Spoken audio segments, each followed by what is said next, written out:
குரல் கொடுக்க முடியாத 10 தோல்வி பழனிசாமி அவர்கள் நம்ம அரசு செஞ்சிட்டு இருக்கக்கூடிய திட்டங்களை காப்பி அடிச்ச புதிய வாக்குறுதிகள் அள்ளி வீசிட்டு இருக்காரு. இப்போ அவர் ஆட்சிக்கு வர போறதில்லை, அது வேறு விஷயம். அப்புறம் நேரத்தை வீணடிச்சிட்டு இருக்கான்னு தெரியல.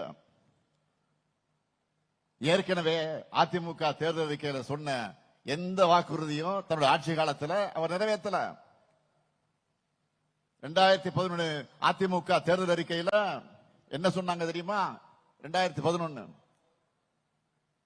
சென்னை முதல் கன்னியாகுமரி வரை கடலோர சாலை திட்டம்னு சொன்னாங்க, செஞ்சாங்களா? தென் தமிழ்நாட்டில் ஏரோ பார்க்னு சொன்னாங்களே, செஞ்சாங்களா? 58 வயசு மேற்பட்டவங்களுக்கெல்லாம் இலவச பஸ் பாஸ்னு சொன்னாங்க, அதை பத்தி வாயை திறக்காதவங்க தான் இப்போ அடுத்த செட் பொய்ய வாக்குறுதியை வழங்கியிருக்காங்க.